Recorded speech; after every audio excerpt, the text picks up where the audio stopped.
estamos recebendo com o maior prazer e carinho a ministra Cida Gonçalves, ministra da Mulher.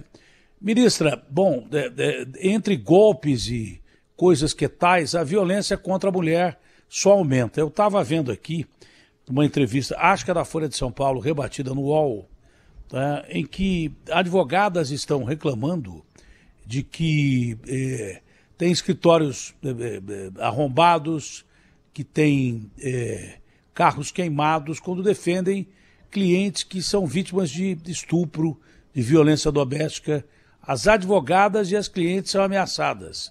Quer dizer, como fazer para impedir que isso ainda aconteça em pleno século XXI? Eu não vou dizer que as leis para defender a mulher são leis ruins hoje em dia. Não, a lei Maria da Penha já era boa. A lei do feminicídio, aumento de pena contra esses criminosos é boa. A medida protetiva é boa. Só que nós vivemos num país machista, em que a lei ela tem dois aspectos, um de prender, outro de soltar. Né? E normalmente uma lei que é boa é mal interpretada. De repente ainda esse machismo no Brasil que faz com que as mulheres sejam realmente perseguidas, maltratadas em todos os sentidos e permaneçam com um medo terrível da pior coisa que existe, que é não denunciar. Se não denunciar, eu já cansei de falar, há mais de 20 anos eu faço isso, se não denunciar e você não tem medo de morrer, vai acontecer com alguém da sua família, com você e com alguém da sua família, filho, filha. Tem que denunciar. Ah, mas a lei vai permitir que o cara chegue perto de mim porque não tem agente para cumprir essa lei e ele vai me matar e tal. Não, não pode. Tem que denunciar e primeiro, acima de tudo, acima de qualquer coisa, as mulheres não podem ter medo desses canalhas. Né?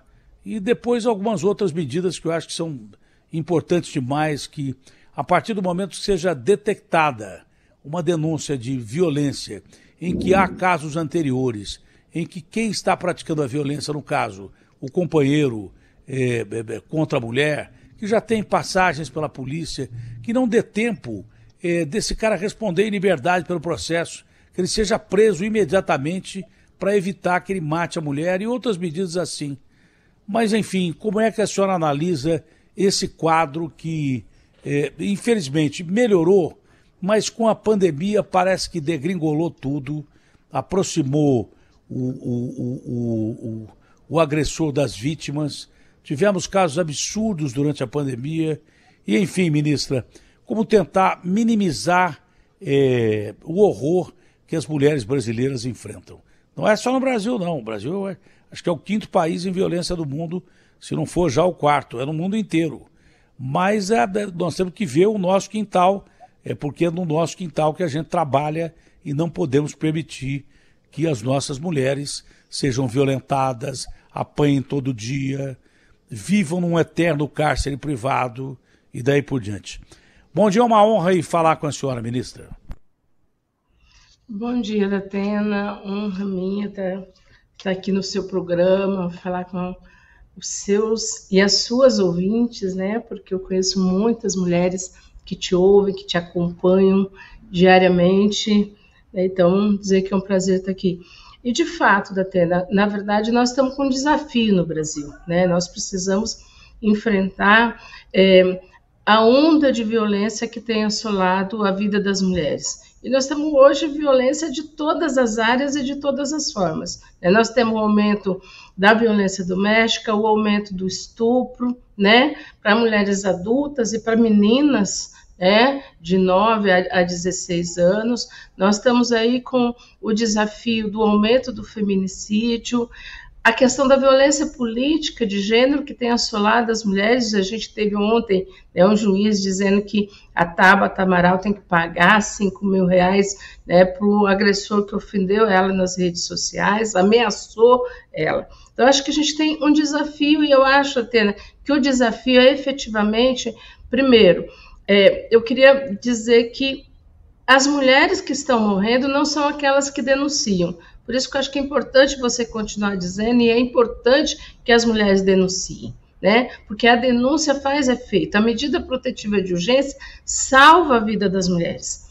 A maioria das mulheres, os dados têm mostrado que sofrem feminicídio, são mulheres que nunca denunciaram, nunca chegaram numa delegacia, nunca chegou no juizado. Então, nós precisamos fazer com que essas mulheres denunciem, porque a medida protetiva, no mínimo, assusta o agressor, no mínimo assusta, né? Então, isso é uma questão. A segunda, eu tenho dito que nós precisamos ter uma campanha ou uma marcha, né, que eu até queria já te convidar para estar junto com a gente, contra o ódio contra as mulheres, porque nós estamos notando que tem aumentado o ódio, porque além da violência ter aumentado, tem aumentado a crueldade, a forma com que as mulheres sofrem a violência. Você acabou de colocar o caso da mulher que foi sequestrada, né? Então você também tem efetivamente diversas formas de crueldade que tem aumentado de todas as maneiras com relação às mulheres. E acredito sim que a outra coisa final que eu queria dizer é que as leis são boas e você está certa. Nós temos, segundo a ONU, a Lei Maria da Penha, a terceira melhor lei do mundo.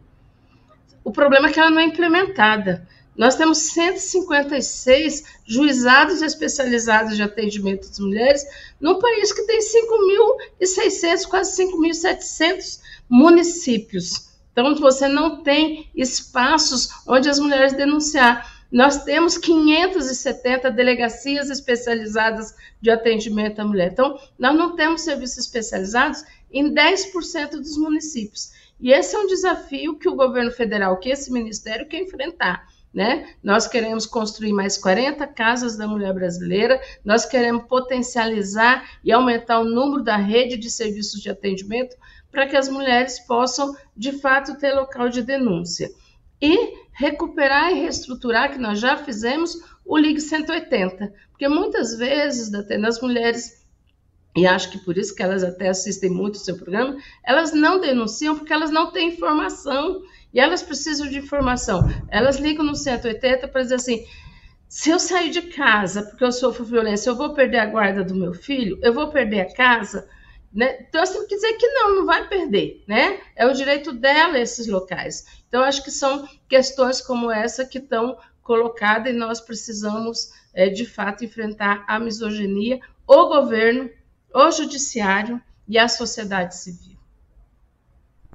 Ministra, como é que funcionam essas casas? São muito importantes para abrigar mulheres que já sofreram violência e sofrem perseguição por parte de companheiros.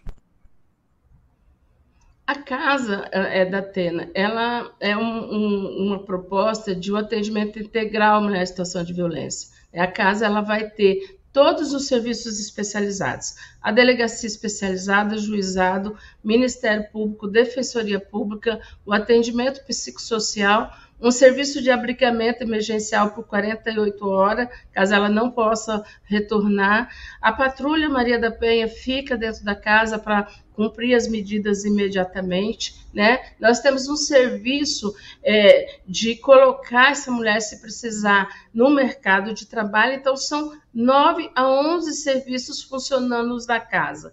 Por quê? Porque a mulher não precisa ficar andando de um lugar para outro para fazer a denúncia. Está tudo ali. Ela chega, já faz a denúncia, sai da delegacia, vai para os juizados, pega a medida protetiva, a polícia já viabiliza, tem o acompanhamento da Patrulha Maria da Penha. Então, a casa, a perspectiva, a construção dela é dar à mulher esse atendimento humanizado integral e que ela não ande de lugar em lugar para poder fazer a denúncia, que todos os serviços estejam no mesmo espaço para poder atendê-la.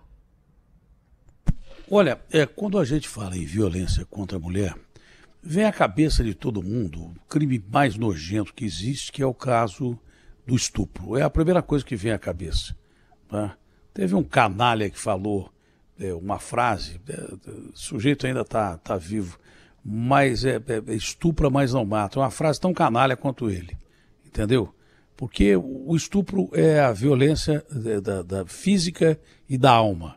Mata a mulher fisicamente, mata psicologicamente, mata a alma da pessoa. Então, esse é o primeiro crime que vem à cabeça. Mas Só que antes desse crime, existem mulheres que vivem sendo estupradas dentro de casa há 20, 30 anos pelo próprio companheiro, que usa drogas, que tem amantes, que faz barbaridades, que bate nos filhos. Eu uma vez perguntei, diante de um caso que a gente estava recebendo, eu falei, nesse momento tem mulheres sendo agredidas em casa. Não passe o seu endereço, passe apenas o que está acontecendo com você. Aí tinha a frase assim, eu vi a minha mãe apanhar do meu pai e ser violentada pelo meu pai durante 30, 40 anos. E nesse momento, meu marido acabou de me bater, ele vai voltar drogado e vai me violentar em casa. Eram frases que vinham comumente, vinham com frequência, frases que se repetiam. Então, há o caso do estupro constante dentro de casa, da violência constante de mulheres que apanham 20, 30 anos, exatamente por essa dúvida que a senhora tem. Se eu denunciar, ele vai matar o meu filho? Se eu denunciar, porque para ela a morte é até uma libertação, mas ela tem medo. O meu filho ou os meus filhos, como é que vão ficar? Entendeu? Tem mulheres que vivem o inferno na terra a vida inteira. E o pior é que isso é cultural. O cara que vê o pai batendo, ele vai bater também na mulher. Entendeu? O cara que vê o pai batendo normalmente na mãe, vai bater na mulher. Isso é uma coisa cultural que precisa ser quebrada no Brasil. E as mulheres, eu repito, não podem ter medo de denunciar. Eu tenho a impressão que esses casos, a senhora que está em constante contato com essa agressão física, esses casos devem ser os que mais aparecem por aí, né? Do estupro institucional, com papel passado, com mulheres casadas que vivem sendo violentadas e apanham dentro de casa todo dia, não é um dia só, não. Todo dia há mais de 20, 30 anos. Parece que é exceção, mas não é. Está acontecendo agora, no momento que a gente está conversando. Exatamente. Nós temos um processo, até porque tem uma cultura no Brasil, né, Datena, que diz que o papel da mulher é servir o marido. Então, o estupro, ele não é denunciado como estupro, porque a própria mulher e a própria sociedade não vê isso como estupro, né? Muitas vezes elas vão na delegacia, elas denunciam a violência física, elas denunciam a ameaça, mas elas não conseguem enxergar que o que está acontecendo dentro de casa é uma violência sexual e é um estupro. E nós precisamos desmistificar isso no Brasil, né? Nós precisamos efetivamente colocar para o país que se a mulher disser não, é não. E é importante dizer que muitos desses casos, a violência sexual é logo em seguida do espancamento, é logo em seguida da violência. É exatamente para mostrar... que alguém pode querer ter relação sexual com alguém que bate dela todo dia. É possível isso? Não vai querer.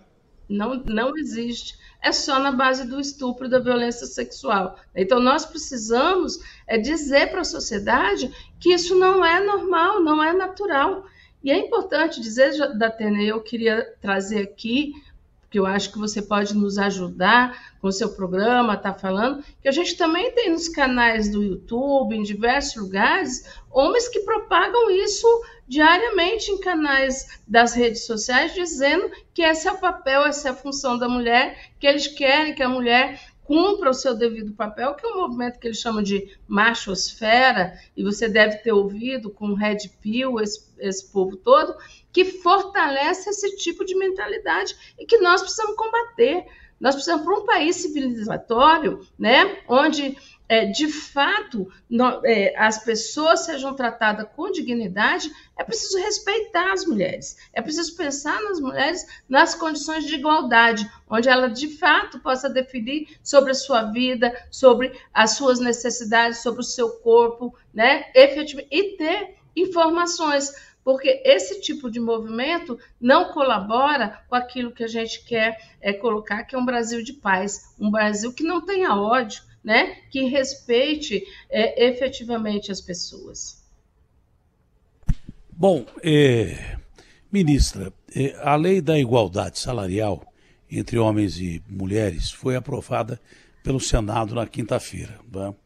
Eu já ouço falar tanto disso, igualdade salarial, antes da lei. Né? Tem mulheres que ocupam o mesmo cargo que homens ocupam numa mesma empresa e, de repente, o homem ganha muito mais. Por quê?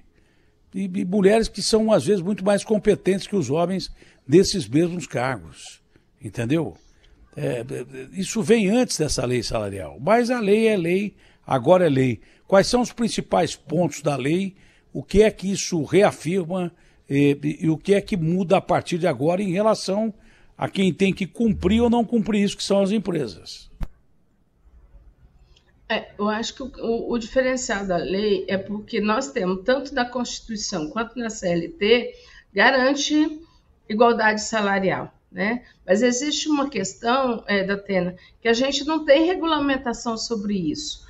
E também não tem a questão das multas. Essa lei traz a questão da regulamentação. A partir de agora, nós já constituímos um grupo de 17 ministérios que envolve fazenda, planejamento do trabalho, para regulamentar a legislação, onde vai ser os espaços de denúncia. Nós trabalhamos, a lei traz um item que é super importante, que é a transparência salarial da empresa, onde a empresa tem que divulgar no seu site, em algum lugar, como é que está a regra salarial, para que a sociedade e o governo possam acompanhar, de fato, essa questão que é um desafio para o Brasil. Não é possível que nós tenhamos 22% das mulheres brasileiras ganhando, pelo mesmo trabalho, ganhando menos que os homens, né? Eu acho que isso é um desafio que nós temos que colocar. E com relação aos empecilhos que isso traz, nós temos discutido, e o mundo, né, na verdade, não só o Brasil, tem discutido a questão da política de cuidados, Datena, porque muitas vezes a mulher ainda é a única responsável pelo trabalho doméstico, pela criança, para buscar a criança na creche, para levar na escola. Isso limita a sua possibilidade, inclusive, de ascensão profissional. Porque se 5 horas ela tem que pegar a criança na creche, como é que ela vai poder pegar um emprego, ficar como chefia, que tem que ficar até 8 horas da noite? Ela mesma vai dizer, mesmo sendo mais competente que os homens, ela vai dizer que não pode, porque ela tem que pegar a criança, ela tem que cuidar do idoso. Então, é um debate que o governo tem que fazer política pública para permitir que essas mulheres tenham outras possibilidades, e nós temos que discutir com a sociedade, com os nossos homens, além de não bater, como é que a gente pode dividir o trabalho dentro de casa e alguns afazeres para que as suas companheiras possam ter ascensão ao mundo do trabalho. Bom, essa lei pode até melhorar o desempenho das empresas, pode trazer benefícios ao Brasil. Além de trazer benefícios às mulheres, pode trazer benefício à própria empresa que aplica a lei e até ao Brasil, ao país. A ONU diz que sobe 0,2 percentual o PIB do país, que é onde garante a igualdade, e que até 2025, né, se a gente consegue a questão da igualdade, as empresas e o Brasil vai ter 882 bilhões de recursos a mais efetivamente. Então, não é uma coisa, a igualdade salarial entre homens e mulheres é uma coisa que ajuda no desenvolvimento, e nós temos que colocar, incluir como isso, e contribui para a questão da economia e contribui para uma sociedade que, de fato, permita às mulheres condições de estar exercendo maiores cargos de poder, inclusive, né? Serem chefes, serem executivas nas empresas. Ministra, e essa PEC da anistia, que já foi aprovada pela Comissão de Constituição e Justiça da Câmara, o que é que representa isso? Eu acho que cai no lugar comum que nós estamos falando aqui, que esse país ainda continua com um conceito baixista e preconceituoso, né? Não só contra mulheres, mas contra negros e daí por diante, né? A PEC, na nossa avaliação, o Ministério soltou uma nota nela, nós somos contra a PEC. Sabe por quê, Datena? Porque a questão da cota, seja os 30% para as mulheres candidatas e seja 30% da questão do fundo partidário, é para ser cumprida. Ela não é para ser perdoada. Então, quando você perdoa os partidos, você permite a eles burlar uma legislação. Você permite a eles dizer, ó, você não precisa cumprir efetivamente a cota, porque depois o Congresso vai te perdoar. É isso que os partidos fazem. O que nós precisamos não é possível, mesmo com a cota, veja bem, nós nos deparamos no Congresso Nacional, nós só tivemos um aumento de 1,7% de deputadas na Câmara Federal. Então, nós precisamos investir para que as mulheres estejam nesses espaços. Nós temos hoje a violência política de gênero que ameaça, que caça, né, que persegue as mulheres parlamentares e, ao mesmo tempo, nós temos os partidos sendo perdoados pelo não investimento na formação das mulheres, nas propagandas eleitorais, não colocando elas como prioridade. Isso, para mim, é a maior característica do que é, efetivamente, o machismo e a misoginia que as mulheres estão sofrendo, Datena. Não tem outra... É um cinismo, na verdade, é um cinismo desgraçado. Na verdade, é um cinismo desgraçado. Você finge que está ajudando com política pública e com a outra mão você tira anistiando, perdoando quem não cumpre. Isso é um cinismo que é bem típico do meio político. É bem típico. Ou se estabelece políticas públicas que realmente sejam favoráveis à igualdade em todos os sentidos, ou então não fica mentindo por aí. Não é? Ninguém aguenta mais e isso me parece uma medida bem clara do que representa o Brasil hoje em dia, que é um país preconceituoso contra negros, que é um país que realmente não traz a mulher no mesmo plano do homem em todos os sentidos. É através dessas medidas cínicas que a gente passa a desacreditar de políticas públicas e que isso tem que ser mudado. Enquanto houver isso, o país não muda, o Brasil não muda. Agora, ao mesmo tempo que as políticas públicas são importantes e faz parte também de política pública, projetos educacionais que ensinem desde pequenininho para as crianças das escolas e em campanhas em todo lugar, que é importante que todos sejam tratados da mesma forma, independente de gênero, de cor de pele, enfim, que todos tenham o mesmo tratamento. Isso vem de berço, é claro, mas o berço, infelizmente, você muda através de campanhas e através de aplicação das escolas. Eu acho que isso é fundamental. É estratégico a questão das escolas. Nós precisamos que nas escolas se discuta a questão da igualdade, se discute a questão de respeito, se discuta a questão de cidadania, de direitos humanos. Isso é fundamental.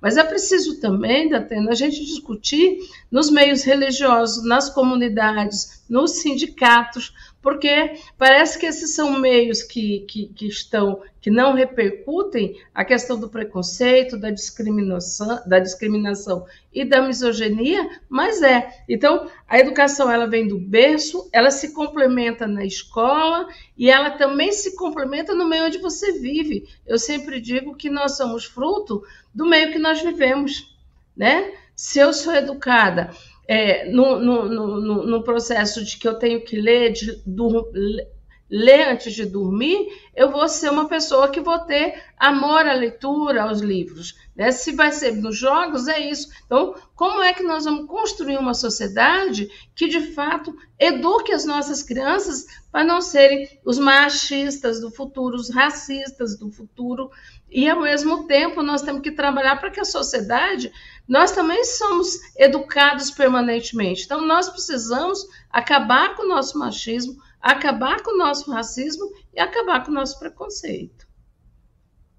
Bom, as delegacias da mulher, que, a meu ver, tem delegadas fantásticas, mas tem premências fantásticas também, que precisam ser resolvidas para ajudar as delegadas. As delegadas são ótimas, corajosas, são fantásticas, como no caso das advogadas que vêm sendo ameaçadas agora, mas são pessoas muito corajosas, né?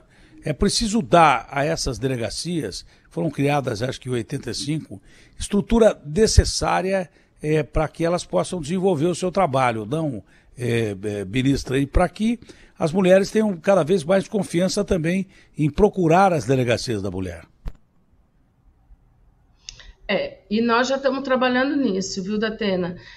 O programa Mulher Viver Sem Violência, que no 8 de março nós lançamos com o presidente Lula e o ministro Flávio Dino, né? Nós estamos investindo que se tenha mais viaturas, né? E condições, estrutura física, seja equipamento, computador, para que as delegadas possam funcionar. E também a gente está discutindo a questão da qualificação e a formação dos profissionais que vão para essas delegacias fazer o atendimento às mulheres, né? É importante que o investimento seja feito de uma forma com que garanta a elas aquilo que elas dão para as mulheres, porque, na verdade, elas têm um grande compromisso em enfrentar a violência contra as mulheres. Às vezes eu digo que é muito mais do que compromisso, é a militância. Elas terminam se tornando militantes e nós precisamos estruturar o país e não só as delegacias. Nós queremos as delegacias, nós queremos a Casa da Mulher Brasileira, nós precisamos de abrigamentos emergenciais para as mulheres que não têm como voltar para casa, nós precisamos que as defensorias públicas, né, porque as mulheres precisam de advogada, Datena. As mulheres precisam ter quem as defenda, porque na maioria das vezes o agressor, quando chega no juizado, ele já chega com o advogado de defesa. A mulher é que não tem, a mulher é que chega sozinha. Então nós precisamos investir para que os serviços funcionem, né? Nós precisamos investir e isso nós estamos colocando tanto no Pronace, o ministro Flávio Dino está colocando no Pronace, e nós, no Ministério da Mulher, estamos colocando no Ministério das Mulheres para que, de fato, nós possamos, num período de 4 anos, aumentar o número de serviços e aumentar a qualidade do atendimento e dos serviços prestados. E essa qualidade, o pressuposto é estrutura e condições de trabalho. Muito bom, ministra. Além do que a gente discutiu aqui, do que foi perguntado, a senhora tem mais alguma colocação a fazer? Eu queria dizer que eu acho que da importância, Datena, de que a gente, do teu programa, da sua pessoa no enfrentamento à violência contra as mulheres, no trabalho da igualdade, e queria convidar todas as pessoas que te assistem, que te acompanhem, para junto com a gente marchar contra o ódio contra as mulheres. E a marcha não é uma caminhada pela rua, não. A marcha é nós convencermos uma outra pessoa que o ódio e a violência não resolvem o problema da humanidade. O que resolve é isso que você falou, é cultura, é educação, é respeito e é igualdade. Ministra, foi ótimo, foi muito importante conversar com a senhora tem um canal aberto aqui, a qualquer momento que quiser fazer alguma campanha, manifestar a sua posição em relação a qualquer assunto ligado às mulheres brasileiras, nós estamos sempre à disposição e sempre atentos ao que precisamos ficar atentos, né? Somos todos iguais e devemos marcar isso a cada dia que passa num país que ainda é injusto em todos os sentidos, principalmente no aspecto que marca a posição das mulheres. Um abraço grande à senhora, fica com Deus, um bom dia e saúde. Abraço. Obrigado, ministra. Agostinho Teixeira. Muito bom ouvir a ministra, é um assunto que a gente pode falar toda vez, daqui a 1 ano, daqui a 2 anos, porque é muita coisa para ser resolvida e o país ficou muito tempo sem discutir essas questões, né? Então, cada um de nós tem que perceber o nível de preconceito que ainda tem, porque é algo estrutural, né? As pessoas às vezes têm dificuldade em entender o que é o preconceito, o racismo estrutural. Você tem pessoas que são evidentemente racistas e que não aceitam o espaço das minorias e das mulheres também. E no caso das mulheres não estamos falando de minoria, né? Porque a maioria da população é formada por mulheres no Brasil. Mas existe esse machismo estrutural que atinge as empresas, atinge os espaços públicos. A ministra falou sobre o machismo na política também, né? E foi importante vocês falarem disso também, porque não adianta nada. E aí a ministra foi categórica. É importante que ela tenha dito que é contra essa anistia aprovada e votada e que deve ser confirmada, porque nesse caso os partidos de oposição, de situação, a maioria se juntou. Né? Teve um ou outro, o pessoal parece que votou contra. Enfim. Sempre, né? Mas nessas Como horas. sempre, né? Nessas horas todo mundo pensa igual. Né? Na hora de você decidir que vai ter que punir partido por não cumprir a Constituição. Quer dizer, eles ganharam dinheiro, receberam dinheiro a mais para abrir espaço para as mulheres nos partidos durante a campanha e simplesmente não investiram nas campanhas das mulheres. Simples assim. E agora vão anistiar. Quer dizer, não vão pagar o valor referente a essa infração. Então foi importante a ministra se posicionar, mesmo fazendo parte do governo, que hoje é comandado pelo PT. O PT que votou a favor da anistia, né, a favor da anistia, foi importante a ministra Cida se posicionar. Muito bom, Datena. Foi ótimo.